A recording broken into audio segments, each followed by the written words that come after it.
यदीया वा गंगा विविधनयकल्लोल विमला बृहज्ज्ञानाम्भोभिर्जगति जनतां या स्नपयति इदानीमपेशा बुद्धजनमरालै परिचिता महावीर स्वामी नयन पथगामी भवतु मे।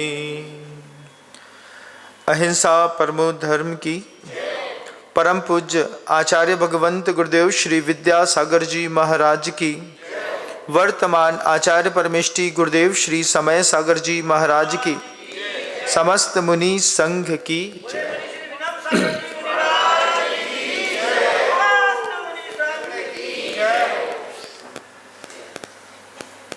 सम्यक दर्शन की उत्पत्ति के 6 कारण आचार्यों ने, सर्वज्ञ परमेष्ठी ने हम सब के बीच में रखे हैं। उन 6 कारणों को अलग अलग गतियों में अलग अलग निमित्त से सम्यक्त की प्राप्ति होती है। नरक में जाएंगे तो इतनी वेदना है, वहां पर इतना दर्द है, इतना दुख है कि उस दुख में जीते जीते व्यक्ति को सम्यक दर्शन की प्राप्ति हो जाती है। तो वहां पर वेदनानुभव, उसी के माध्यम से वो उस दृश्य को जी पाता है, भगवान के ऊपर श्रद्धा कर पाता है।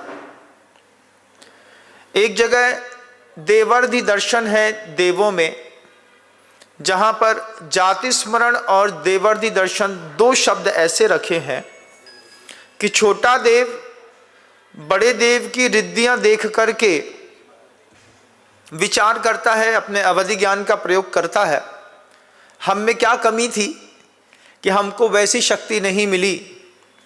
तो फिर उसकी पूजा, उसकी सेवा के ऊपर उसका दृष्टिपात होता है, वो सम्यक्त को प्राप्त होता है। जाति स्मरण भी एक दृश्य उपस्थित करता है सम्यक्त की प्राप्ति के लिए। मनुष्य पर्याय में बंधुओं 2 बड़े मुख्य जो कारण हैं, जिसमें पहला है जिनबिंब दर्शन।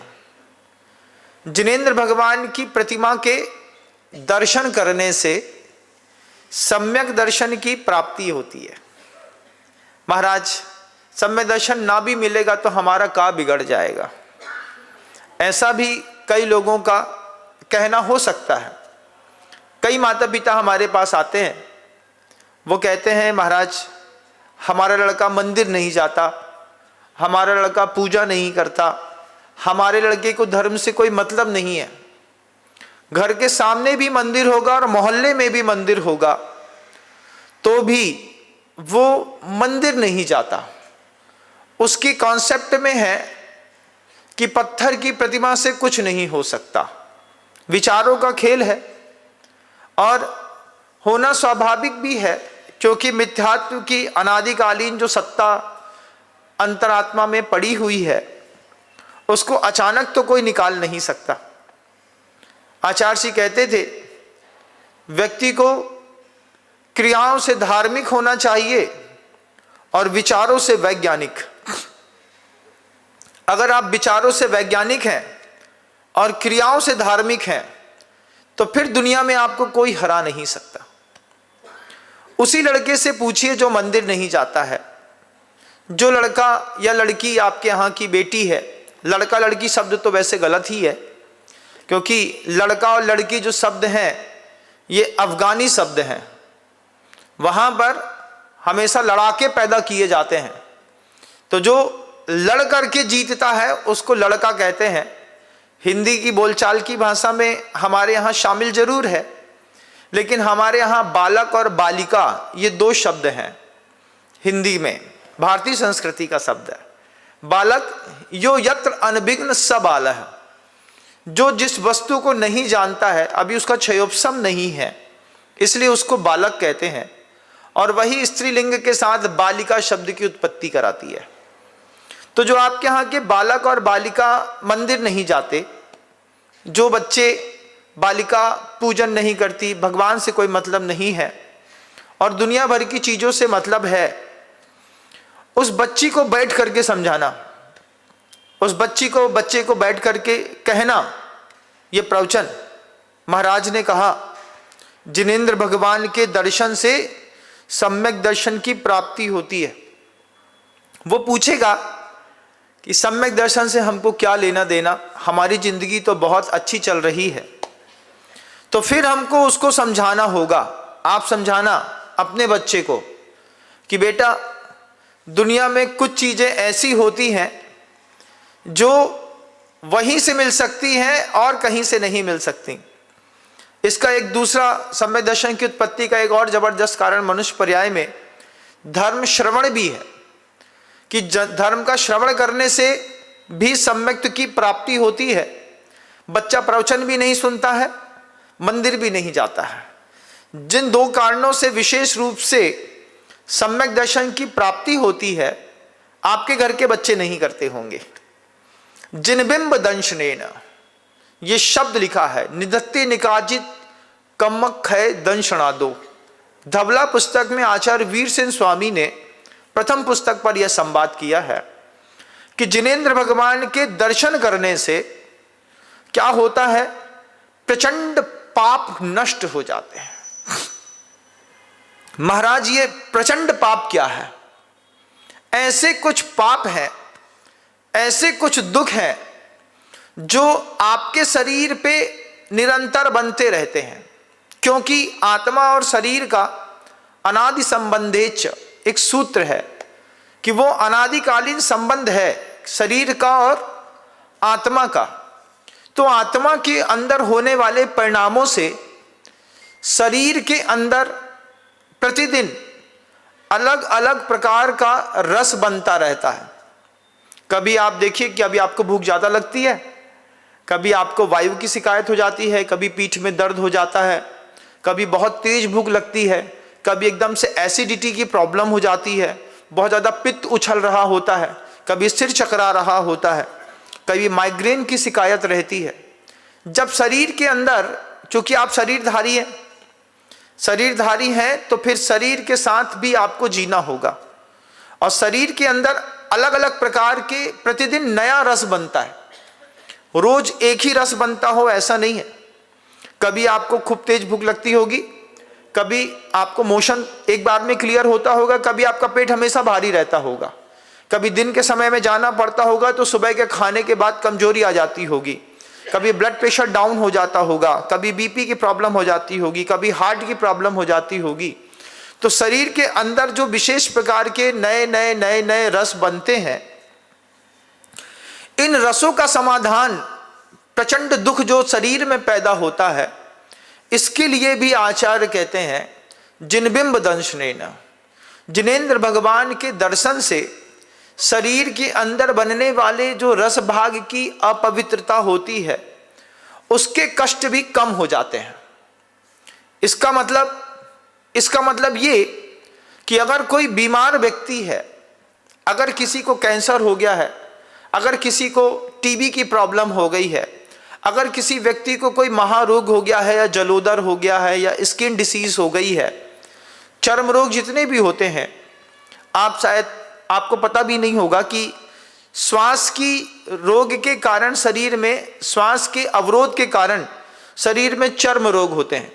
मैक्सिमम लोग को स्किन डिसीज उनको होती है जिनको फ्रेश एयर नहीं मिलती।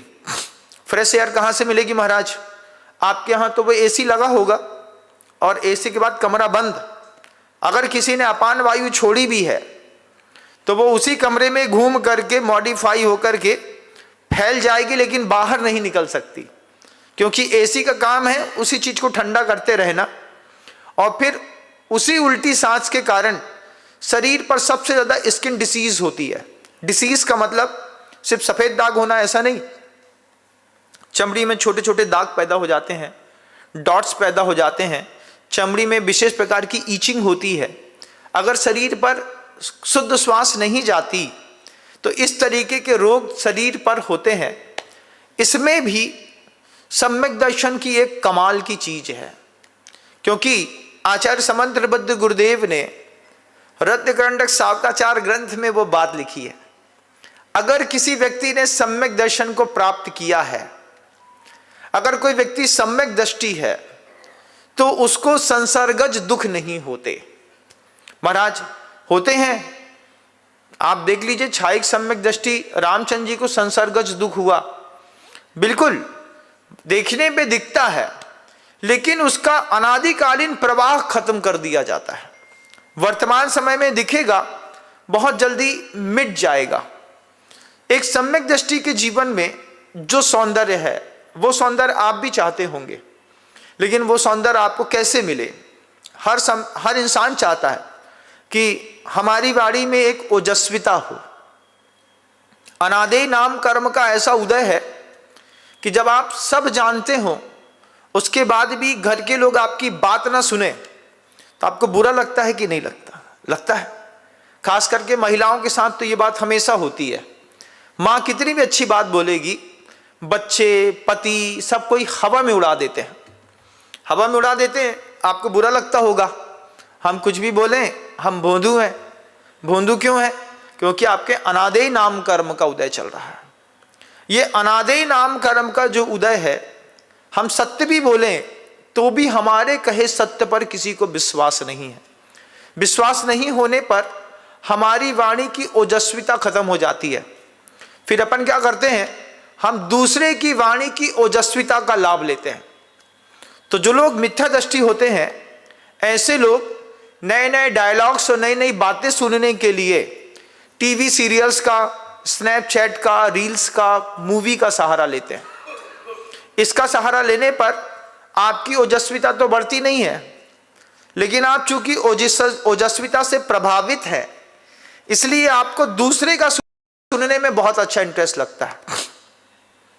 आपकी बात कोई नहीं मानने वाला। क्यों नहीं मानने वाला? क्योंकि सम्यक दृष्टि का एक विशेष गुण है, उसके अंदर मिलता है ओजस तेजो विद्या, ओज मिलता है। उसकी वाणी में एक विशेष प्रभाव रहता है। उस विशेष प्रभाव से अगर विहीन है आपका बच्चा, अगर आपके बच्चे की भी कोई बात नहीं सुनता है, उसकी बात नहीं सुनी जाती है, आपकी नहीं सुनी जाती है, तो सम्यक दर्शन की प्राप्ति के लिए पुरुषार्थ करिए। यह भी एक दुख है। इस दुख को नष्ट करता है जिनेंद्र भगवान के दर्शन करने की विधिवत प्रक्रिया से। अगर आपने जिनेंद्र भगवान के प्रतिमाओं के दर्शन करने का सौभाग्य प्रतिदिन प्राप्त किया है, तो उसी जिनेंद्र भगवान के जिनबिंब दंशनेन, कौन कह रहा है, किसके शब्द हैं ये, वक्ता की प्रामाणिकता क्या है? वक्ता सर्वज्ञ परमेष्टि है।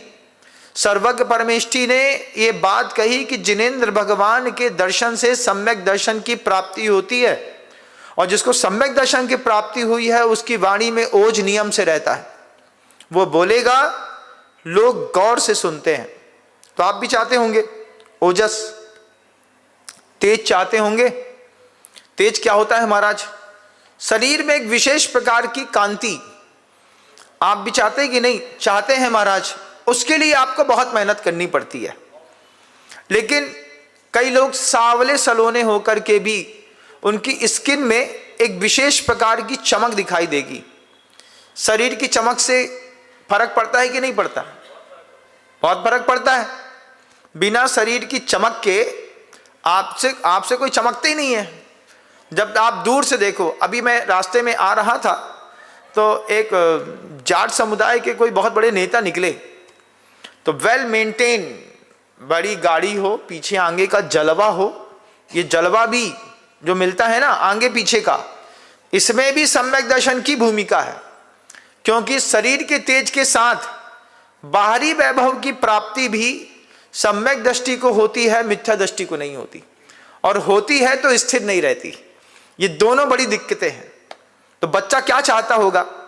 जो बच्चा चाहता है उस बच्चे को बैठ करके समझाना कि सम्यक दर्शन जिनेंद्र भगवान के दर्शन से होता है। जिनबिंब दंशनेन, निदत्ति निकाजित कम्मम क्षय दंशनादो। निदत्ति और निकाचित कर्म का क्षय देखा जाता है। मान लीजिए कोई पुरुषार्थ कर रहे हैं और पुरुषार्थ सफल नहीं हो रहा, तो उससे बोलो सम्यक दृष्टि बनो, सम्यक दृष्टि के पुरुषार्थ फलते हैं। वो बोलेगा क्या सम्यक दृष्टि की बात करते हैं, उससे बोलो आगम झूठा नहीं हो सकता। ध्यान रखना, जिन्हें भगवान की देशना कभी गलत नहीं हुई, आज तक गलत नहीं हुई। तो महाराज पत्थर की प्रतिमा के दर्शन करने से इतना कुछ मिलेगा? इतना कुछ नहीं, बहुत कुछ मिलेगा। तो वो पत्थर की प्रतिमा कैसे देती है, प्रश्न तो उठना एक सहज है, स्वाभाविक बात होती है कि आप कहते हैं जिनबिंब के दर्शन करने से सम्यक दर्शन होता है, तो हम कौन से जिनबिंब का दर्शन करें? जितनी सामर्थ्य है उतने जिनबिंब का दर्शन करें। आचार्य एक चारि चरक चरण नीति न्याय कहते हैं। चारि चरक चरण नीति न्याय क्या कहते हैं? बहुत अच्छा न्याय है, आपने कभी नहीं सुना होगा। दो सहेलियां थी, दो सहेलियां बचपन से साथ में एक साथ रह रही थी। एक साथ रहने पर दोनों में आपस में खूब प्रेम था, अच्छा प्रेम, दोनों साथ में रही, हमेशा सुख दुख को बांटा। समय आने पर दोनों सहेलियों का विवाह हो गया। अब एक का पति बड़ा दुष्ट मिला, एक का पति बहुत अच्छा मिला। अब जो दुष्ट मिला, तो वो दुष्ट व्यक्ति जो है रोज अपनी पत्नी को मारे, पीड़ा दे, अपशब्द कहे, विशेष प्रकार की प्रताड़ना दे, उसकी निंदा करे, भर्त्सना करे, उससे काम बहुत कराए और उसको ना शारीरिक ना मानसिक सुख दे। तो कुछ दिनों के बाद वो बिल्कुल उदास होकर के उसका चेहरा बिल्कुल सूख गया। जब चेहरा बिल्कुल सूख गया और कुछ दिनों के बाद वो मिली, तो मिलने के बाद जो व्यवस्थित जीवन जी रही थी वो सहेली उस सहेली से कहती है तुम्हारा चेहरा ही उतर गया। बोले मैं क्या करूं, मुझे पति ऐसा मिला। कैसा मिला? वो मेरे साथ प्रताड़ना देता है, मारता है, हिंसा करता है, झूठ बोलता है, अब्रह्म का विचित्र प्रकार से सेवन करता है मेरे शरीर के साथ। अनंग कीड़ा जैन शासन में पाप मानी गई है। जितनी भी बाहर जो आप सब वैभव देखते हैं या पाप की चीजें देखते हैं, उसमें अनंग कीड़ा का सबसे बड़ा दोष लगता है। और वह अनंग कीड़ा जैन शासन में पाप है। वह कन्या बेटी कहती है सहेली से कि मेरा पति मेरे साथ ऐसी अनंग कीड़ा करता है जिससे मुझे शरीर में तीव्र वेदनाएं होती हैं। ये सब बातें सुन रही थी तो सहेली को गुस्सा आ गया। गुस्सा आने पर वो सहेली उसको एक दवाई देती है और कहती है कि पानी में मिला करके पति को पिला देना। अब सहेली को गुस्सा आ गया। अब सहेली ने बताया नहीं सहेली को कि इसको पीने से क्या होगा, और सहेली ने वो पानी में दवाई मिला करके पति को पिला दिया तो पति गधा बन गया। अब जब पति गधा बन गया तो पति गधा तो बन गया, अब इस गधे के थोड़ी देर बाद स्त्री का गुस्सा उतर गया। होता ही है, महिला कितना भी तेज हो जाए आधा घंटे बाद डाउन हो जाती है। उसके बाद अरे हो गया, अब चलो ठीक है, चलता है, संसार है, ऐसे ही चलेगा। पुरुष नीचे नहीं उतरता, वो अहंकारी है, वो ऊपर ही ऊपर, उत्तरोत्तर ऊपर ही ऊपर ही बढ़ता जाएगा। जितना सोचेगा पुरुष का गुस्सा उतना बढ़ेगा, और स्त्री जो है वो बहुत जल्दी कंसीडर करने लगती है। अब जब उस स्त्री का गुस्सा उतरा तो उतरने के बाद वो स्त्री उस गधे को देख करके बोलती मेरा पति है। अब गधा का पति, अब हो गया तो हो गया भाई। अब दुनिया उसको गधा कह रही है, वो स्त्री उसको पति कह रही है। अब उसके लिए बढ़िया पूड़ी बनाए, हलवा बनाए, चाय रखे, दूध रखे, गधे का पेट खराब।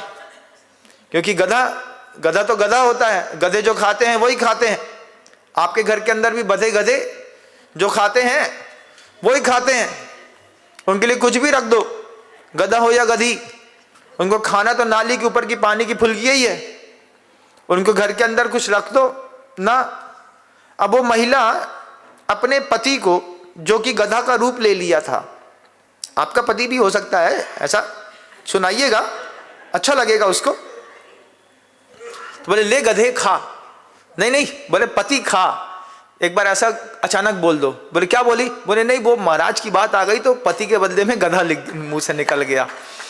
इतने में समझदार लोग समझ जाते हैं, थोड़ा सा मिस्टेक करने, एक शब्द की मिस्टेक्स में सामने वाला आपके इंटरप्रिटेशंस को बहुत अच्छे से ले लेता है। जैसे कभी आदत थी, फोन उठाता था तो सबसे पहले गाली देता था। बोले क्यों, बोले एक तो दे ही दो, चाहे कोई भी हो, अब जिंदा में तो दे ना पाएंगे। तो लगे अरे गलती से फोन उठ गया, गलती से गाली निकल गई, तो एक तो तुम्हारे हिस्से में हमने डाली दी। फिर बाद में बोले नहीं हम ये बोल रहे हैं, अच्छा अच्छा अच्छा अच्छा आप ये बोल रहे हैं, अरे सॉरी सॉरी सॉरी। अब सॉरी बोलने पर भी एक तो उसके गले में डाल दी। अब वो महिला अपने पति को बहुत अच्छे से दूध पिलाए, हलवा खिलाए, रबड़ी खिलाए, सब खिलाए, उसका पेट खराब। तो पड़ोसियों ने समझाया गधे को हलवा नहीं खिलाते, गधे को घास खिलाते हैं। अब उसने गधे के चक्कर में बहुत अच्छे खेत में घास बो दी और उसको बांध दिया कि अगर ये गधा दूसरी जगह जाएगा तो मेरे पति को भी पड़ेगी। तो पड़े नहीं तो अच्छी रस्सी से बांध करके लंबी रस्सी बांध दी। अब गधा तो गधा ही है, लंबी रस्सी बांधने के बाद वो पेन रस्सी से गधा दूर तक गया, पास में घास है, वो घास नहीं खा रहा, दूर तक गया और दूर तक ऐसे घूमते घूमते घूमते घूमते घूमते दूर दूर की घास खाए, पास की घास छोड़ दे, पास की घास छोड़ दिया। अब चल रहा था जीवन ऐसे ही, जीवन ऐसे चल रहा था। वो स्त्री बड़ी दुखी कि मैंने अपनी सखी की बात मानी, एक दवाई पिला दी, हमारा पति गधा हो गया। अब ये गधे, अब क्या हो गया, गधे तो पाल रहे हैं तो पाल रहे हैं। अब उसी समय आसमान से जो देव थे, दो देव विहार करते हुए आए और किसी वृक्ष के ऊपर बैठ करके विश्राम करने लगे। तो नीचे वो बंधा हुआ गधा दिख गया। अब वो देव कहता है ये गधा नहीं है, ये मंत्र के कारण गधा बन गया है, ये ठीक हो सकता है। कैसे ठीक हो सकता है, तो बोले देव ने खुद बोला। वो स्त्री वहीं पर बैठी थी, उसके कान में आवाज आ रही थी कि ये ठीक हो सकता है बशर्ते, और इसके पास औषधि भी पड़ी है। ये जो घास है, जिस घास को ये छोड़ रहा है, ये उसी घास को खा ले तो इसी में वो संजीवनी औषधि है कि गधा मनुष्य बन जाएगा। अब जैसे ही उस स्त्री को पता चला तो वो स्त्री गधे के कान में जाकर के बोलती है जो तुम छोड़ रहे हो उसको पकड़ लो, उसको खा लेने से तुम गधे से मनुष्य बन जाओगे। यही बात अपने बच्चे से कहो, जो तुम छोड़ रहे हो उसको पकड़ लो, उसको पकड़ने से तुम गधे से मनुष्य बन जाओगे। अब वो स्त्री ने गधे से कहा तो गधे को समझ में ना आया, तो स्त्री ने पूरी घास काटी, घास काट करके और ला करके रखी। जब उसमें संजीवनी जो बूटी पड़ी थी, चारी चरक चरण नीति न्याय कहलाता है ये, कि हम कुछ चीजों को छोड़ देते हैं, जिन चीजों को हम छोड़ देते हैं उन्हीं चीजों से हमारा उद्धार होने वाला रहता है। उसने खिला दी, खिलाने पर वो गधा मनुष्य के रूप में परिवर्तित हो गया। ऐसे ही आपका बच्चा दुनिया में हर चीज को प्राप्त कर रहा है, हर चीज प्राप्त करने के बाद भी उसको उसके मन का नहीं मिल रहा तो भटक रहा है। आप भी परेशान हैं। कई बार मैं देखता हूं जब मेरे पास लोग आते हैं, कहते हैं महाराज बच्चा 28 साल का हो गया, 30 साल का हो गया, 32 साल का हो गया। हमने कहा तो बोले अभी भी उसका विजन क्लियर नहीं है। कुछ बच्चे विचित्र तरीके के होते हैं, हो रहे हैं संसार में ऐसे बच्चे। 14, 15, 16 साल की उम्र में घर में सोते मिलेंगे, 20, 22 की उम्र में कुछ पढ़ते मिलेंगे, 26, 28, 29 साल की उम्र में जॉब ढूंढते मिलेंगे, 31 साल की उम्र तक अपने पिता से बच्चा पैसा मांगता है। हम छोटे थे तब छोटे में पिताजी ने तय करवा दी थी ये बात, ये तय करो कि किस उम्र के बाद अपने बाप से पैसा नहीं मांगोगे। आप भी सोचिए, आप जब छोटे होंगे आपका भी स्वाभिमान बोलता होगा। हमारे टाइम में ये स्वाभिमान खूब काम करता था।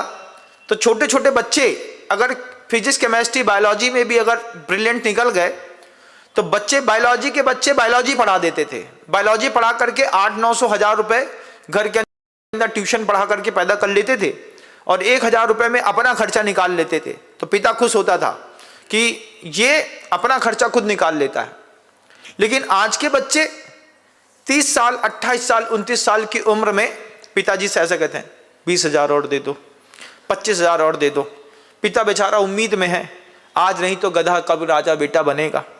कब बनेगा बेटा राजा बेटा, तू कब बनेगा? नहीं बनेगा महाराज, अभी तो 32 साल का है, अब पिता है, हम खर्चा नहीं करेंगे तो कौन करेगा। हमने काम सीखा 14 साल की उम्र में। जितने महानुभाव यहाँ पर वृद्ध बैठे हैं, इन्होंने अपनी जवानी में, बचपन में जो मेहनत करी है ये जानते होंगे। ये सब गरीब की औलादे हैं और इनके बच्चे अमीर की औलादे हैं। आप सब कौन है? गरीब की औलादे हो। आज पैसे वाले हो, आज तुम हीरा मोती जवाहरात के धनी हो, लेकिन जन्म से नहीं थे। आपको मेहनत की कीमत पता है, आपके बच्चे को नहीं पता। वो बच्चा अमीर की औलाद पैदा हुआ, घर के अंदर 2 कुंटल सोने के बर्तन पड़े हैं, इतना बड़ा अमीर की औलाद है, लेकिन 30 साल की उम्र में 20,000 रुपए भी कमाना नहीं जानता। जब आप घर के अंदर ऐसे व्यक्तित्व बनने लगे, निर्माण होने लगे, तो उनसे भी बोलना, बेटा तुम्हारे दिन पलट जाएंगे। चारी चरक चरण नीति न्याय होता है। जिस घास को तुम छोड़ रहे हो घास समझ करके, वो संजीवनी है। और बच्चा सम्यक्त की प्राप्ति के लिए, सम्यक दर्शन एक बार अपने बच्चे को पैदा करने के लिए बोलना, जिनेंद्र भगवान के दर्शन से जो मिलेगा वो दुनिया में कहीं नहीं मिलेगा। बच्चा इस बात को समझेगा। आप बैठ के समझाना है, प्रवचन पहले आप समझ लो, फिर अपने बच्चे को बैठ करके समझाना। बोले महाराज कहते हैं ऐसा, ये प्रवचन सिर्फ सुनो मत, इस प्रवचन को डिलीवर करो अपने बच्चे के पास। बोले तुम्हारा ये जितने काम बिगड़ रहे हैं ना, ये सिर्फ एक कारण से बिगड़ रहे हैं कि तुम भगवान पर आस्था नहीं रखते। फिर बच्चा बोलेगा, फिर वही फालतू की बात शुरू कर दी, क्योंकि वो मिथ्या दृष्टि है ना। तो मिथ्या दृष्टि तो ऐसी बात करेगा, उसको सम्यक दृष्टि बनाओ। सौभाग्य है आपका बच्चा मिथ्या दृष्टि है, अभव्य नहीं है। अभव्य तो मानने से मानता ही नहीं है। बच्चा तो आपका फिर भी आज नहीं तो कल मान जाएगा। तो मिथ्या दृष्टि को सम्यक दर्शन की प्राप्ति देकर के उसको बताना होता है कि बेटा, जिनेंद्र भगवान की दर्शन से वीरसेन स्वामी ने कहा है कि निदत्ति और निकाचित कर्म का क्षय होता है और प्रचंड पाप और प्रचंड दुख नष्ट होते हैं। तुम्हारे जीवन का जो प्रचंड दुख है वो भी जिनेंद्र भगवान के जिनबिंब के दर्शन करने से नष्ट हो जाएगा। वो बोलेगा, विश्वास नहीं होता, लेकिन आप बोलिएगा, होता है। सर्वज्ञ की वाणी गलत नहीं होती। हर इंसान की चाहत है उसके जीवन में, उसके वाणी में ओज हो, शरीर में, और साथ ही साथ व्यवहारिक पौद्गलिक वस्तुओं में भी तेज हो। कितना वैभव चाहते हैं आप? जब कभी अभी हुआ था मेरे साथ 2016 में, जब नरेंद्र भाई मोदी का गुरुदेव के दर्शनार्थ भोपाल में पधारना हुआ, हम दूर से खड़े होकर के सिर्फ सिक्योरिटी देख रहे थे कि देश का प्रधानमंत्री कितने जलवे के साथ आता है। हमने देखा, मतलब 1 घंटे 1.5 घंटे पहले से देख रहा था मैं। जेड प्लस सिक्योरिटी वाले जो BBIP होते हैं, उसमें SPG कमांडोज का आना, एक एक चीज का पूरा सर्विलेंस करना, दूर तक की 1 किलोमीटर दूर तक की जितनी भी बिल्डिंगें थी सब पे पन्नी डाल देना, उसके बाद पूरा चेक करते रहना, हर एक कमरा चेक करना। हम लोग के बैग्स चेक कर लिए SPG कमांडो ने। हम लोग आहार में गए, उन्होंने बैग चेक कर लिए। पता चला कि किताबें ऊपर की नीचे, कहीं कुछ भी, कोई भी छोटी सी भी प्रॉब्लम ना हो। ये क्या है? ये तेज है। ये मिथ्या दृष्टि को भी मिलता है, लेकिन ज्यादा देर टिकता नहीं। जैसे जितने भी मंत्री मिनिस्टर बने हैं, इनको मिला तो है, लेकिन कितनी देर टिकेगा वाला है? 4 साल 5 साल। 6वें साल में अपने हाथ से खुद कप उठाएंगे, खुद ही धो करके उल्टी रख के चले आएंगे। अभी क्या है? अभी तो ऐसा भी हो जाए तो भी पीछे से एक VIP कमांडो खड़ा है, सर ये लीजिए। तो सम्यक दृष्टि का वैभव दीर्घकालिक अवधि को लेकर के है। मिथ्या दृष्टि के पास वैभव है, लेकिन बहुत देर तक का, बहुत दूर तक का नहीं है। बच्चे को समझाइएगा, बेटा मंदिर जाया करो। महाराज कहते हैं जिनेंद्र भगवान की प्रतिमा के दर्शन करने से सम्यक की प्राप्ति होती है। जितने साधु को देखिएगा कभी भी वो मंदिर के मोह से मुक्त नहीं हुए। गुरुजी ने बोला जब भी जाओ किसी भी मंदिर के भगवान जी मिल जाएं, जिनेंद्र भगवान के मंदिर, पता चला किसी भी मंदिर में चले गए, क्योंकि मंदिर तो मंदिर है। आपने मंदिर की बात करी थी, मंदिर के साथ भगवान की भी बात है कि हमारा भगवान, उसकी खासियत है। भगवान का आप्त का एक सुंदर सा लक्षण जैन शास्त्र में रख दिया। बच्चे बोलते हैं सेकुलरिज्म का जमाना है, सारे कॉन्स्टिट्यूशंस एक जैसे होते हैं, सबके ब्लड रिलेशंस एक जैसे होते हैं, मानव मानव के बीच में कोई भेद नहीं होता है, ऊंच नीच की ये सब प्रकृतियां इंसानों ने बनाई हुई है। ये सब ऐसी बातों में आज का बच्चा बहुत जबरदस्त बात करता है। उस बात करते हुए बच्चे को बताना पड़ता है कि ऐसा कुछ भी नहीं होता है, हर इंसान में फर्क होता है। खारा पानी, मीठा पानी, नदी का पानी, नाली का पानी, कुएं का पानी, बारिश का पानी, ओस की बूंद का पानी, ओले का पानी, पानी तो पानी है, उसकी पोटेंशियल स्टेट एक जैसी है। लेकिन जब आप उसके केमिकल कंपोजिशंस के ऊपर जाकर के देखेंगे तो आपको लगेगा कि हर चीज के स्वाद में अंतर है। जैसे पानी 1000 तरीके का होने के बाद सबके स्वाद में अंतर है, ऐसे दुनिया भर के जितने भी इंसान हैं जो जाति वर्ग और वर्णों में विभाजित हैं, इन सब की विचार और आचार पद्धति पे अंतर है। बच्चे को बोला मंदिर जाना है तो वो किसी भी मंदिर जाने लगा, यहीं पे जाकर के जल तू जलाल तो आई वाला को डाल तू। ऐसा नहीं, एक बार बच्चे को बताओ भगवान की कीमत बताओ। जब तक नहीं पता है तब तक आप कहीं पर भी जाकर के कुछ भी कर सकते हैं। अभी हम जबलपुर में थे 7 साल पहले, तो वहां पर जैन समाज के लोग अलाव कूदते हैं। वो अलाव होता है ना, जो दूसरी हरी दीवार वाले लोग होते हैं उनके यहाँ वो उठता है, उसमें जाकर के सहयोग देते हैं।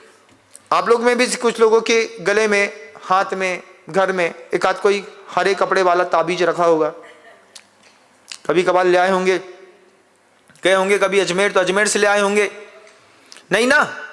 तो भगवान की कीमत पहले बच्चे को बतानी होगी। समंत्रबद्ध गुरुदेव के शब्द वाली, समंत्रबद्ध गुरुदेव ऐसे गुरु महाराज रहे हैं इस जैन शासन के, वे भगवान से न डरे। भगवान भी सामने खड़ा रहा तो बोले पहले तुम्हारी परीक्षा करेंगे, तो उन्होंने आप्त परीक्षा नाम का ग्रंथ लिखा। न देवायम भूयानम चामरादि विभूतया कह करके कह दिया, हे भगवान तुम सामने बैठे हो और तुम्हारे बगल में चमर टंगा है, देवता लोग तुम्हारे ऊपर फूल माला फेंक रहे हैं, अभिषेक कर रहे हैं, शांति धारा कर रहे हैं, इससे हम तुमको भगवान न मान लेंगे। पहले हम तुम्हारी पेपर लेंगे, पेपर लेने के बाद फिर जब हमारे मन में, हमारी भावना में तुम बैठ जाओगे तब तुमको भगवान मानेंगे। तो हमारे यहाँ आप्त का एक सामान्य लक्षण जैन शासन में दिखाया, क्षुत पिपासा जरा तंक जनमांतक भयस्मया न रागत द्वेष मोहाश्च यस् आप्तः प्रकीर्तते। समंतबद्ध गुरुदेव ने कहा अपने बच्चे को बोलना, जब बच्चा बोले कि सेकुलरिज्म का जमाना है, सारे मंदिर सारे भगवान एक जैसे होते हैं, तो उसको बताना है कि भगवान वो होता है जिसको भूख नहीं लगती। भूख नहीं लगती? आपके भगवान को भूख लगती है? नहीं लगती। लेकिन कई भगवान दुनिया के ऐसे हैं जिनको बिना भोजन के काम नहीं होता। जैन संप्रदाय में भी कुछ धड़े ऐसे हैं जहां पर जिनबिंब में कबलाहार की स्थापना की जाती है। केवल ज्ञान होने के बाद भी भगवान को पेचिश लगी तो कौवे के मांस में दवाई मिलाकर के उनको खिला दी। वो हमारे भगवान नहीं हो सकते। हमारे भगवान की पहली बहुत बड़ी खूबी है कि हमारे भगवान जी को भूख नहीं लगती। भूख नहीं लगती तो महाराज टिके कैसे हैं? परम औदारिक शरीर है, ऐसी वर्गणाएं चारों तरफ से वो आत्मा खींचती है कि उसको पेट में ज्वालामुखी जलने के बावजूद एक कण दाना भी ना डाला जाए तो भी उनका आयु शेष जितना काल है उसमें कोई भी किसी भी प्रकार का प्रभाव फर्क नहीं पड़ता। बच्चे को ये बात समझाओ ना एक बार बैठ करके कि भगवान उसको कहते हैं जिसको भूख नहीं लगती। अरे तो तुम फालतू की बातें हैं, वो ऐसा बोलेगा, लेकिन उसको बोलना टू बी सीरियस। जैसे तुम मैथमेटिक्स को लेकर के सीरियस हो, फिजिक्स केमिस्ट्री को लेकर के सीरियस हो, अपने प्रोजेक्ट को लेकर के सीरियस हो, वैसे ही तुम अपनी लाइफ को लेकर के भी सीरियस हो कि तुम्हारे भगवान को भूख नहीं लगती। हमारे मंदिर में बैठा हुआ भगवान कभी भी किसी से भोजन नहीं मांगता। शुद्ध, दूसरा शब्द प्यास नहीं लगती। अभी आप देखिए जैन शासन की कितनी बड़ी खूबी है। हमारे यहाँ प्रासुक जल छने पानी से अभिषेक करने पर हमको पुण्य की प्राप्ति होती है। कई समाजों में ऐसी मान्यता है कि जब तक वे अपने भगवान के ऊपर शराब न चढ़ा दें। कई लोगों की मान्यता है बकरी का गला निकालते हैं और पूरा का पूरा खून जैसे प्लास्टिक की थैली से निकाल रहे हैं ऐसा उड़ेल देते हैं, तब जाकर के उसके भगवान की प्यास बुझती है। एक बार सोचो कि जैन कुल में आकर के क्या गजब की चीज मिली। शुद्ध छने पानी से प्रभु का अभिषेक करके हमने अनंत गुना फल पाया है। हमारे भगवान को प्यास नहीं लगती, हमारे भगवान को कुछ नहीं चाहिए। क्षुत पिपासा जरातंक, उसको बुढ़ापा नहीं आता, उसको किसी प्रकार की व्याधियां नहीं होती। जो भगवान व्याधि के चक्कर में मर जाए वो भगवान नहीं है। जन्मांतक भयस्मया, न उसका जन्म होता है, न मृत्यु को प्राप्त होते हैं, न उसको किसी भी प्रकार का भय होता है। भगवान को भय है, लगा करके ऐसे खड़े हैं, घोंप दें अभी और निकल जाए प्राण, तो भैया ऐसा भगवान न चाहिए।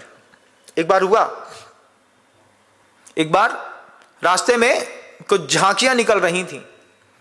उस झांकी में एक देवी की मूर्ति थी, बहुत बड़ी, विचित्र और प्रचंड दिखने वाली।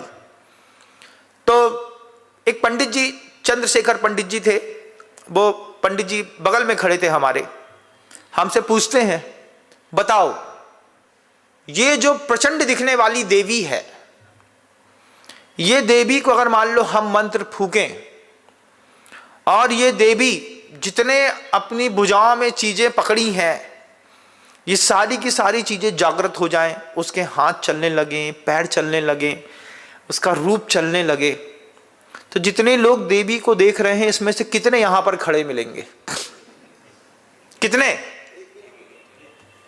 मान लो कोई मांत्रिक उस देवी को, उस मूर्ति को जिंदा कर दे और जिंदा करने के बाद वो ट्रक से निकल करके जो पैर ऊपर लटकाए थे उसके एक बार नीचे धर दे, धम। जैसे वो नीचे धम करेगी वैसे ही जो नीचे चल रहे हैं वो खड़े मिलेंगे कि गायब? क्या होगा आप बताइए, क्या होगा? गायब। क्यों गायब? क्योंकि भगवान के उस रूप को हम सिर्फ प्रतिमा में तो देख सकते हैं, लेकिन जीवित आ जाए तो वही चीज असहनीय है। अब पता नहीं है त्रिशूल किसके सिर पर घुसने वाला है, क्योंकि वो पापी के संहार करने के लिए देवी बनी है और दुनिया में चलने वाले जितने हैं वो सब पापी ही मिलेंगे, तो पुजारी भी भाग लेगा। तो चंद्रशेखर पंडित जी ने हमसे कहा कि इस देवी का अगर मान लो हम मूर्ति में जान फूंक दें और चलने लगे, जितनी भीड़ दिख रही है इसमें से कितने लोग बचेंगे? यहां पर एक ना बचेगा, सब गायब।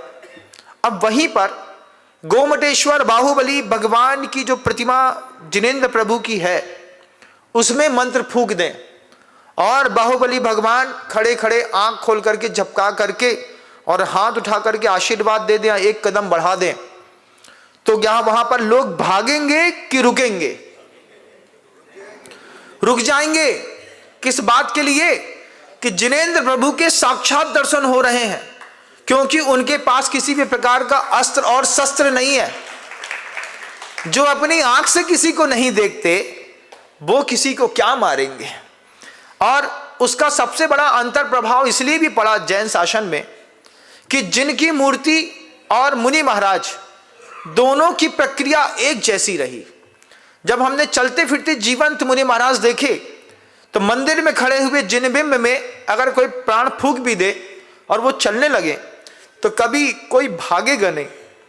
क्षुत पिपासा जरातंक जन्मांतक भयस्मया, राग जितने भी तीर्थंकर हैं वे भय मुक्त हैं, फिर स्मय मुक्त हैं। गर्व नहीं होता, किसी भी प्रकार का आश्चर्य नहीं होता, न रागत द्वेष, न राग करते हैं न द्वेष करते हैं। मोहाश्च, उनको भ्रांति भी नहीं होती, किसी भी प्रकार के विभ्रम में भी भगवान नहीं पड़ते। चा से चिंता, निद्रा, अरति, शोक, भय, जुगुप्सा, ये कुछ भगवान को नहीं होता। यस आपतः प्रकीर्तते। एक बार उसको बताइएगा ना, आप भी समझिए ना इस बात को, क्योंकि आप में से भी कई महानुभाव ऐसे हैं जो चिनकुल में आने के बावजूद दुनिया भर की चीजों से प्रभावित हैं। यहां पर हमने देखा दरवाजे में एक विशेष देव की वो प्रतिमा रखने की एक व्यवस्था चल पड़ी है। क्या है महाराज? शुभ है महाराज। ध्यान रखिएगा, आपके घर के बाहर भी अगर किसी अन्य मत के विशेष देव की कोई प्रतिमा रख दी है, बैठे हैं, अच्छा पेट फूला है, गोल मटोल गोलू लड्डू टाइप का, आपने उसमें बढ़िया चांदी का वर्क लगा दिया है, उसमें कुछ केसर चंदन भी लगा दिए हैं, ये शुद्ध मिथ्या दर्शन है, शुद्ध मिथ्या दर्शन। महाराज क्या करें? अगर आपको साधु के ऊपर विश्वास है तो आपको वो चीज हटानी पड़ेगी। उस चीज को हटाइए और हटा करके वहां पर 5 चांदी के स्वास्तिक लगा दीजिए। जिंदगी भर आपका घर वैभव संपन्न बना रहेगा। उस चीज को हटाइए, उस चीज को हटा करके ओम ह्रीम श्रीम क्लीम एम अरहम असिया उषा नमः, ये महामंत्र लिखिए। इस मंत्र की खूबी है, जब बीजाक्षर को आप चांदी के साथ लिख दीजिए, बहुत अच्छी बात है। ओम ह्रीम श्रीम क्लीम एम अरहम असिया उषा नमः, ये शब्द लिख करके चांदी में एक एक शब्द उठाइए और अपने घर के मुख्य दरवाजे पर उसको चिपका दीजिए। देखिए दुनिया में कोई भी बुरी शक्ति अगर आपके घर के अंदर आती हो तो, ये ताकत है जैन शासन की। मैं देख रहा हूं, अच्छा साधु नहीं मिलता, साधु मिलता भी है तो साधु बेचारा डर जाता है। किस बात से डर जाता है? अरे अपन काहे को पचड़ा में पड़े, जिसको जो करना है तो करने दो। लेकिन एक बात ध्यान रखिएगा बंधुओं, गुरुजी कहते थे एक टीचर जब स्कूल में पढ़ाता है तो टीचर को सैलरी मिलती है। एक प्रोफेसर जब कॉलेज में पढ़ाता है तो 2 लाख 4 लाख 5 लाख रुपए उसको मिलते हैं। लेकिन जब एक गुरु पढ़ाता है तो गुरु को क्या मिलता है? हमको क्या मिलने वाला? आप अपने घर के अंदर कुछ भी रखे हैं, लेकिन जब एक आचार्य शिक्षा देते हैं, एक उपाध्याय शिक्षा देते हैं, एक साधु शिक्षा देता है, तो साधु को क्या मिलता है? महाराज को क्या पड़ी है हमारे घर के अंदर पचड़े में पड़ने की? नहीं, एक साधु के साथ एक शब्द जोड़ा गया है, अकारण बंधु कहा है। अकारण बंधु क्यों कहा है? उसके पास सामर्थ्य है, वो सामर्थ्य और सत्य को जानता है। साधु अकारण बंधु है, वो सहजता में बताएगा। अपने घर के बाहर दीवार पर ये जो दरवाजा है ना, इसमें ओम ह्रीम श्रीम क्लीम एम अरहम असिया उषा नमः, बस इतना शब्द लिख करके दोनों तरफ 2 स्वास्तिक चांदी के लगा करके छोड़ दो और दुनिया भर के मिथ्यात्व को घर से बाहर कर दो। नहीं महाराज 25 साल हो गए, हमारी बहुत आस्था है। मिथ्या दर्शन कितना भी पुराना क्यों ना हो, सूरज की एक किरण के साथ जैसे अंधकार नष्ट होता है, ऐसे ही प्रभु के गुरु के एक उपदेश के साथ आपको छोड़ देना पड़ता है। हम देख रहे हैं, हम घरों में जाते हैं, जब हम देखते हैं सामने ही वो एक बढ़िया अच्छे पेटू महाराज की एक बेहतरीन लगा दी है। मैं नाम लूंगा नहीं किसी का, आपको कहीं किसी को कष्ट ना हो इसलिए, लेकिन आपका पहला कर्तव्य है कि आप उन पेटू महाराज को वहां से धीरे से उखाड़िए। महाराज कुछ अनिष्ट हो जाएगा तो हम बैठे हैं, हमारा नाम लेके उखाड़िए। बोलिए मुनि श्री विनम्र सागर जी महाराज जी के आज्ञा और आदेश से मैं इस स्थान को परिवर्तित करने जा रहा हूं और महाराज जी के द्वारा दिए गए मंत्र को मैं यहां पर स्थापित करूंगा। और आज तक जो मैंने मिथ्या देवी देवताओं की आराधना की है, आज से मैं इसका विधिवत कायोत्सर्ग पूर्वक त्याग करता हूं। कई लोग ऐसे हैं जिनको साधु को भी लगता है हम बोलेंगे और फालतू में फंस जाएंगे, अपना काम सिद्ध करो चलते बनो। हम अपना काम सिद्ध करने नहीं आए, हम यहीं पर रुकने आए हैं और आराम से अब रुकने वाले हैं और आप सबको बदल के जाएंगे। अकारण बंधु होता है साधु, साधु को कल्याण मित्र कहते हैं, शब्द है उसका। गुरु तुम्हारे घर के अंदर आया तो तुमसे अपने व्यक्तिगत स्वार्थ की कोई बात नहीं करेगा। हमारी व्यक्तिगत जिंदगी में जिस संघर्ष के साथ हम जीते हैं, सावक कभी उसको न समझ सकता है, न उसकी कभी कोई पूर्ति कर सकता है। एक समय का भोजन, ठंडी गर्मी, बरसात, साधना, केशलोच, नग्नत्व, ब्रह्मचर्य, अहिंसा, सत्य, अचौर्य, इसमें तुम कुछ नहीं कर सकते।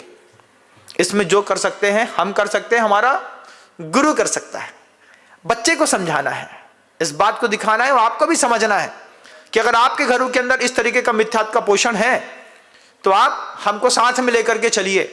महाराज श्री, आपकी उपस्थिति में हम हटाएंगे, हम आपके घर चलेंगे, हम आपके घर में चलेंगे, आपके सामने खड़े रहेंगे।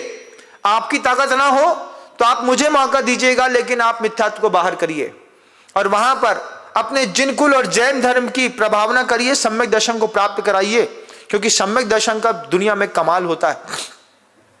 ओज, तेज, विद्या तीसरा शब्द है। बच्चा पढ़ना चाहता है, विद्या दोनों प्रकार की है, लौकिक और पारलौकिक दोनों है, और दोनों की प्राप्ति सम्यक दृष्टि को जबरदस्त होती है। अब परलोक को भी समझता है, एक दूरदृष्टि होती है। विजन बच्चे का क्लियर नहीं है, बच्चा जीना तो जानता है लेकिन दूरदर्शिता नहीं रखता। कब क्या होगा, कैसे होगा, क्या काम करेंगे, उसको पता नहीं रहता। तो बच्चे को बताना कि बेटा सम्यक दृष्टि के जीवन की कुछ खूबियां रहती हैं, जिसमें ओज होता है, तेज होता है, विद्या होती है, विजय होती है। सम्यक दृष्टि कभी हारते नहीं। राम और रावण में देख लीजिएगा, कहां वो भूमि गोचरी राम, जमीन में चलने वाला, और कहां असंख्यात द्वीपों को पार करने के बाद विद्याधर की कॉलोनियों में बसी हुई लंका। अभी तो आपकी लंका की धारणा भी गड़बड़ है। आप क्या सोचते हैं, वो श्रीलंका को लंका समझते हैं, और आप सोचते हैं कि भारत से वहां जाने के लिए वो जो सेतु है उसी ने काम किया होगा। लेकिन जैन शासन कहता है कि रामचंद्र जी भूमि गोचरी कर्म भूमि के थे, और लंका कहां थी, विद्याधर की लंका थी, रावण विद्याधर था। असंख्यात द्वीप समुद्र पार करने के बाद वहां पर विजात पर्वत की श्रेणी पर लंका थी। यहां से उठा करके रावण सीता को अपने वहां पर ले गया। अब भूमि गोचरी जिसको एक भी विद्या नहीं है, वो आसमान तक कैसे जाएगा, कैसे उसको पता चलेगा कहां से क्या होते हुए गया। ये वो कहानियां हैं यथार्थ सत्य वाली कि आपने कभी अपनी आंखों में उस सत्य को रखा ही नहीं। रखो एक बार, फिर कल्पना करो कि सम्यक दृष्टि के जीवन में क्या कमाल होता है कि हम भूमि गोचरी जमीन में चलने वाले, एक भी मंत्र सिद्ध नहीं, वो आसमान में रहने वाला विद्याधर लंकाधिपति रावण, वो वहां पर हार गया। राम यहां से वहां तक जाकर के लंका जीत करके वापस चले आए। कितना बड़ा कमाल हुआ। ये सम्यक दृष्टि के जीवन में होता है, वो कभी हारता नहीं, हमेशा विजय को प्राप्त होता है। अगर आपने अपनी संपत्ति का बहुभाग किसी भी कीमत पर कहीं पर भी हार दिया हो तो समझना कि आपके दर्शन की अशुद्धि जरूर रही है। यह भी एक वैभव है। सम्यक दृष्टि का वैभव क्या है? ओजस, तेजो, विद्या, वीर, विजय। विजय शब्द है, वीर शब्द है। सम्यक दृष्टि को ऑपरेशन और इलाज नहीं कराने पड़ते, उसके पुरुषार्थ में इतनी सामर्थ्य होती है कि वह अपनी शुभ संतानें खुद पैदा कर लेता है, उसको पाल लेता है। अभी तो आपको क्या करना पड़ता है, महाराज इलाज चल रहा है। यह भी मिथ्या दर्शन का एक कमाल है।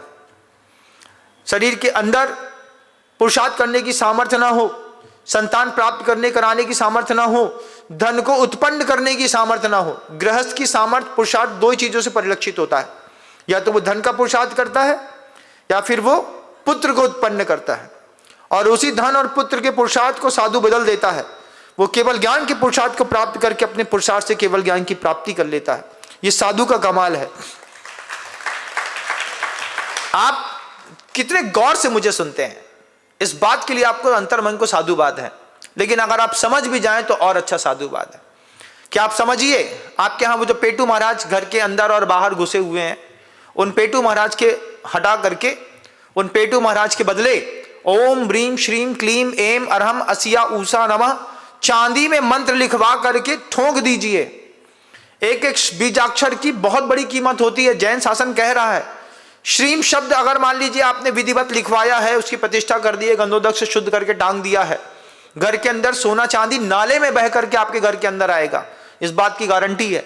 विश्वास जबरदस्त होना चाहिए। उनके घरों के अंदर के लोग अपद्रव्य के भोगी नहीं होते, लेकिन हमारे यहां मंत्र शक्तियों के प्रभाव से अपने घर को तो भावित ना किया, लेकिन गतानुगतिक बने। अरे महाराज आपको एक दादी मिल जाएगी, वो भी मिथ्या दृष्टि। हमारे यहाँ 35 साल से हो रहा है भगवान के ऐसे, हम नहीं छोड़ने वाले। हाउ, तुम भी मरो अंधी कुएं में कूद करके और अपने पूरे परिवार के लोगों को भेड़ चाल में उसी में कुंदा दो। देव स्थान है, उन देव स्थानों को क्षमा मांग करके अलग करने की भी हमारे यहाँ व्यवस्था है। उस व्यवस्था का हम उपयोग करें, अपने सम्यक को निर्मल करें, बच्चे को समझाएं। ओजस तेजो विद्या वीर विजय विभव सनाथा, कभी भी उसका वैभव कम नहीं होता, वो किसी से हारता नहीं और हमेशा स्वामी बनता है। आप स्वामी हैं नौकर हैं, आप तय करिएगा। कितने बच्चे ऐसे हैं जो सर्विस सेक्टर में घुस करके नौकरी कर रहे हैं, सम्यक दृष्टि नौकरी देगा 200-500 को, वो लेकिन नौकर ना बनेगा किसी का। अभी एक मैंने अजमेर में एक लड़का देखा, अभी अभी जुड़ा वो मुझसे अंत में आते आते, और हर मंत्री मिनिस्टर उसके घर आता है। जैन समाज का ताकतवर लड़का मिला, हर मंत्री मिनिस्टर उसके घर आता है। हमने कहा तुम ऐसा क्या करते हो? उसने बताया धीरे से, महाराज जी ऐसा ऐसा ऐसा ऐसा। हमने कहा गजब की ताकत है। कभी भी, कल ही आया था वो, यहाँ पर मीटिंग थी, यहाँ पर कुछ उसमें आया था तो यहाँ पे दर्शन के लिए पधार गया। हमने कहा गजब है, इसको क्या कहते हैं? सनाथा, सम्यक दृष्टि स्वामी होता है। महाकुला महार्था, 2 शब्द और रखिएगा, अच्छे कुल में पैदा होता है। जैन कुल की एक बहुत बड़ी खासियत है, अगर आपने रात्रि भोजन का त्याग कर दिया आजीवन श्रद्धा के साथ, तो अगली पर्याय में आपका उस कुल में जन्म होगा जिस कुल में कभी रात्रि भोजन नहीं होता। यह कितनी बड़ी खासियत हो गई कि ऐसी गति, ऐसा कुल मिलेगा जहां पर रात्रि भोजन नहीं होता। कहां कहां नहीं होता? तो चारों गतियों में देख लीजिएगा, जहां पर रात्रि भोजन नहीं होता। देवताओं में रात्रि भोजन नहीं होता है ना, और तिर्यंचों में भी कुछ तिर्यंच ऐसे होते हैं जो संयम ग्रहण कर लेते हैं तो रात्रि भोजन नहीं करते। बंदर दुनिया में कभी रात में नहीं खाता, तो महाराज क्या हम बंदर बन जाएंगे? सुअर तो बनोगे, सुअर तो खाता है रात को, बंदर नहीं खाता। बंदर को आज तक कोई वैक्सीन नहीं लगानी पड़ी, बंदर जीवन में कभी बीमार नहीं पड़ते, बंदर का एक दांत नहीं टूटता कभी भी, ध्यान रखिएगा इस बात को। बंदर कभी बीमार नहीं पड़ते क्योंकि बंदर रात्रि भोजन के त्यागी होते हैं। और इतनी ताकत होती है, इतनी पावर्टी होती है, बंदर में कभी बांझ नहीं होता। बंदर की कैपेसिटी अपने आप में बड़ी गजब की होती है, इंसानों जैसा व्यवहार करता है, लेकिन रात्रि भोजन के त्याग के कारण उसके पुरुषार्थ अपने आप में चरम रहता है। ये संवाद भी अपने बच्चों को समझाइएगा, जो रात में 11 बजे 12 बजे 1 बजे रात को पिज्जा और बर्गर बुला करके खाते हैं, उनसे बोलना बेटा इस बार तो हम तुम्हारे बाप हैं, लेकिन अगली बार तुमको हमारे जैसा बाप नहीं मिलेगा। अगली बार जब कोई सुअर तुम्हारा बाप बनेगा तो तुम भी खाओगे, तुम्हारा बाप भी रात को खाएगा। इससे रात्रि भोजन छोड़ दो, और आप करते हैं तो आप भी छोड़ दो, क्योंकि अगली बार फिर आपको जैन कुल नहीं मिलेगा। बड़ा मुश्किल है ये जैन कुल। आज जो ये चमचमाती चेहरे की चांदनी है ना, ये कब फीकी पड़ जाएगी पता नहीं चलेगा। अगर आप रात्रि भोजन करते हैं तो आप छोड़ दीजिए, और अगर आपका बच्चा करता है तो उसको कह देना कि बेटा हम नहीं खाते, तुम खाते हो, अगली बार मुझ जैसा बाप नहीं मिलेगा तुमको, मेरे जैसी संपत्ति तुमको नहीं मिलेगी, पता नहीं कहां पे क्या ढूंढ करके खा रहे होगे। इसलिए रात्रि भोजन छोड़ दो। जिनवाणी कहती है कि जो रात्रि भोजन के त्यागी होते हैं उनको अगले कुल में भी, जिसमें कुल में रात्रि भोजन नहीं होता, ऐसे कुल की प्राप्ति होती है, सौभाग्यवर्धन होता है। ओजस तेजो विद्या वीर विजय विभव सनाथा महाकुला महार्था, महान अर्थ को करने वाले, बड़े पुरुषार्थ करने वाले, मानव तिलका भवंति दर्शन पूता। कितनी सुंदर कारिका गुरुदेव समंतबद्ध स्वामी ने रत्नकरंडक सावकाचार ग्रंथ में लिखी कि वे गुरुदेव कह रहे हैं कि महान अर्थ को करने वाला है। अभी आपका बच्चा महान अर्थ को करने वाला है कि अनर्थ को करने वाला है? क्या आप में से कितने लोग हैं जिन्होंने जुआ खेला और हार गए? एक बात तो हाथ उठा के दिखाओ। MCX में लगाया होगा? नहीं लगाया? नहीं लगाया महाराज, हम तो बहुत सीधे हैं। अच्छा, तो वो 25 लाख जो बर्बाद हुए थे वो हमने किए थे क्या? नहीं महाराज जी, वो तो अब गलती से एक बार हो गया, कुछ नहीं। अब देखो चुक गए कि नहीं चुक गए? चौहान चुक गए। चांदी 420 तक गई, तुम्हारे घर में पड़ी थी, तुम नहीं बेच पाए। क्यों नहीं बेच पाए? बुद्धि न चली महाराज, लोभ पाप को बाप बखानो, आज सिद्ध हो गया। सोचते थे 5 लाख हो जाएगी तो बेचेंगे, जब वो 1,30,000 थी, 1,80,000 हुई, 2.5 लाख हुई, तो तुमने कसम खाई थी कि नहीं 4 होगी और बेच बांध दूंगा। और जैसे ही 4 को छू के पार हुई तो दिमाग में लोभ पाप को बाप बखानो, 5 होगी तो बेच दूंगा पक्का पक्का पक्का पक्का। अब उतर गई बेचारी, जैसी वो उतरी ऐसे तुम्हारा मुंह किसमिस के जैसे उतर गया। अब फिर चांदी की कोई कीमत नहीं है। लेकिन एक सम्यक दृष्टि के जीवन में कमाल होता है। एक सम्यक दृष्टि के जीवन में हमेशा उत्सर्पणी काल चलता है, वो प्रत्येक समय वृद्धिंगत होता रहता है। ओजस तेजो विद्या वीर विजय विभव सनाथा महाकुला महार्था मानव तिलका भवंती दर्शन पूता। हजारों दुख और पाप से एक जिनेंद्र भगवान के दर्शन से अगर मुक्ति मिलती है तो क्यों ना हम प्रतिदिन मंदिर जाने का नियम ले लें। अगर सम्यक दर्शन गुरुओं के धर्म के श्रवण को सुनने से होता है तो क्यों ना हम नियम ले लें कि हमारे नगर में मुनिराज रहेंगे, तब तक हम अपने साधु का प्रवचन रोज सुनेंगे। साधु अकारण बंधु है, साधु कल्याण मित्र है बंधुओं। ये 2 शब्द साधु के साथ जोड़ के रखिएगा, आपको बहुत अच्छा लगेगा। आप सब ने मुझे धैर्य से सुना, आपका समय हो गया है, शब्दों को विराम दूंगा। गुरुदेव श्री विद्यासागर जी महाराज की।